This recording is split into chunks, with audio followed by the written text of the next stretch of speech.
Man, Vegeta and Goku are so selfish. Why? They've never brought back Bardock, King Vegeta. Don't they care about their family?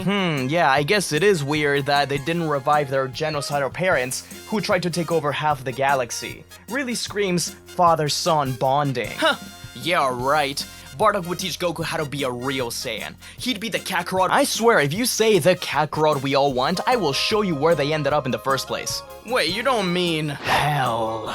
But really, why don't Goku and Vegeta revive their parents? In order to understand that, we need to look at a couple of things. First, how does death in Dragon Ball actually work? Well, it depends on who you ask. In the anime, death is pretty straightforward. Once you've passed on, your soul travels to Otherworld, where it is judged by Enma Daio-sama, or King Yema. Depending on your actions in the living realm, you'll either be sent to heaven in a little plane to live the rest of time amongst a sea of flowers, or you'll be sent to hell, where your soul is just kinda chilling in a park with such attractions like the Needle Mountain and the Bloody Pond. They even have a theme park. If anything, hell sounds better. Not bad at all, in all honesty. The exception to this rule is if you were once a warrior who fought for justice. Then, at Yema's judgment, you get to keep your body, where you get a chance to continue your training for eternity, or until your friends gather the Dragon Balls and revive you, breaking the rules of the universe. We've seen this happen with characters such as Paikon and Olibu. But SmugStick, Cell and Frieza had their bodies when we saw them after the Cell games.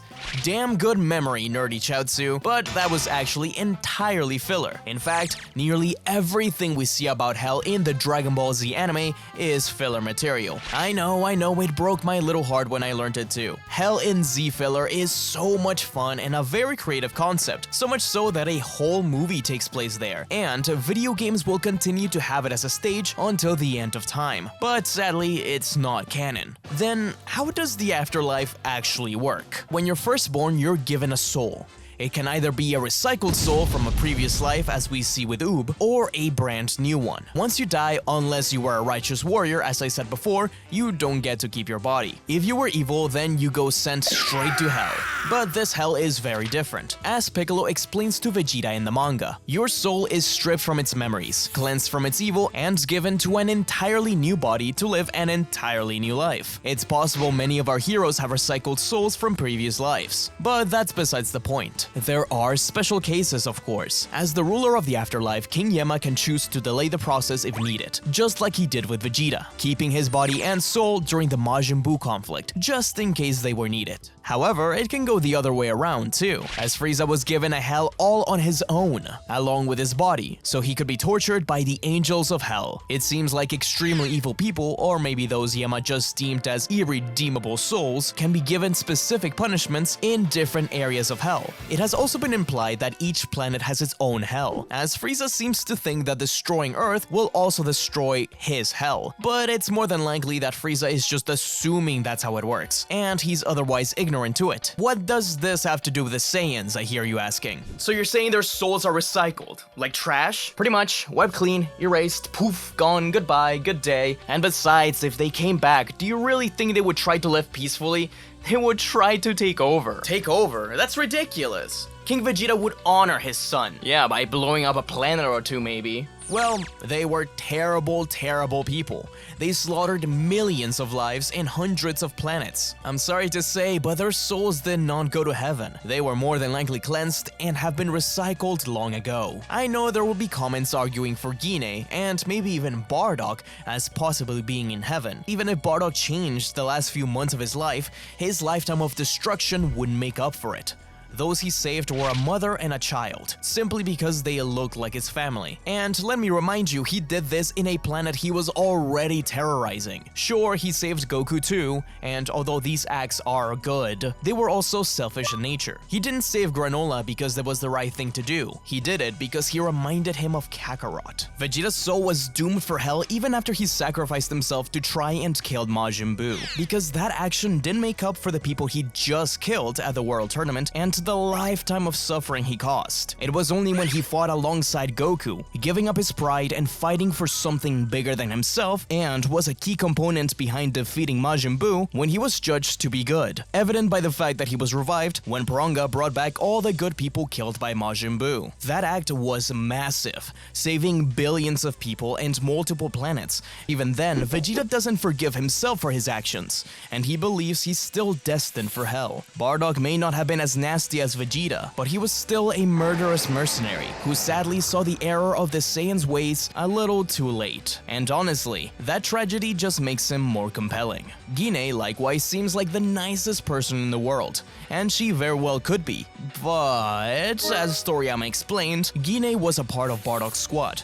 Although her gentle heart led her to being saved by Bardock many times and ultimately leave the team, as she wasn't cut out to be a warrior, I still have to assume that she killed many people together in the first place, especially seeing how low-class Saiyans usually lose control when they're Ozaru. It was just part of their culture, and the system perpetuated by Frieza. Is it entirely fair? Maybe not. Sadly, she probably went to hell too. And who knows, maybe their souls found themselves in the living realm together again, once they were reincarnated. Destined to be together. With all that being said, even if Goku and Vegeta wanted to revive them, they probably wouldn't be able to, unless they used the Super Dragon Balls. Speaking of the Dragon Balls, though we don't exactly know all the rules of all the sets, we do know that the Earth's Dragon Balls cannot revive a large group of people who'd been dead for over a year. Although it seems like this was either retconned or Dente's upgrade to the Dragon Balls nullified it, since Frieza, who was dead for over a decade, is revived in Resurrection F. Although he was revived exactly as he was, cut into tiny little pieces. On top of that, there would be no planet for them to be revived at, so they would just be revived and immediately die in space, unless, of course, they wish back planet Vegeta first. But this is the main reason why I believe they will never revive them. Sure, there is semantics of how the afterlife works and the whole limitations of the Dragon Balls, but the main reason is quite simple. Goku and Vegeta just don't really care. Some people seem to have a little bit of a misunderstanding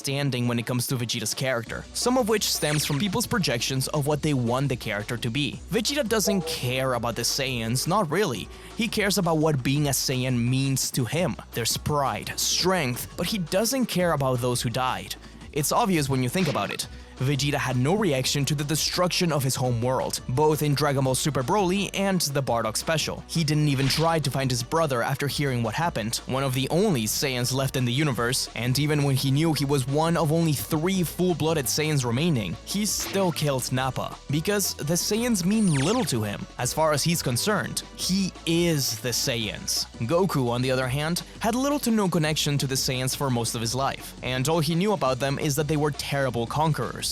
The annihilation of an entire race by Frieza was a terrible act, sure, and it's not exactly like the Saiyans had a say on what they did, but they lived for it. If they were brought back, then the Saiyans would want to go back to their usual chaos. Nothing but trouble could come of it, and the universe itself has moved away from them. Frieza certainly wouldn't welcome them back, and they wouldn't want to work for him anyways. There's simply no place for a conquering race in the universe of Dragon Ball Super anymore. Above that, if there was any chance they would be in other world, or even reincarnated, it would ultimately be a selfish act to revive them. At this point, they'd be living different lives, be different people, even simply being at peace. Pulling them away from that would be morally questionable. It's just like Grandpa Gohan. Why didn't Goku revive him? Well, he says so himself. He's quite happy in Otherworld. His death was a tragic accident, but he has moved on from that life and on to the next, spending time in heaven with all those cute souls. And Goku respected that, knowing that he would see him again one day.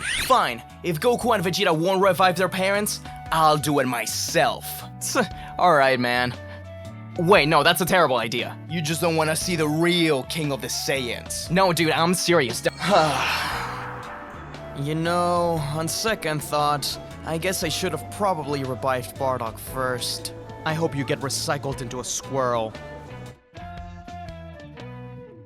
Thanks for watching, everyone. I'm trying to really kick up the production value in these, so I hope you've been enjoying them. As always, a huge thank you to the patrons of the channel. Did you know there's some lost Dragon Ball arcs? There's even one where Frieza and Cell get brand new transformations. You can learn more about it in my video on screen.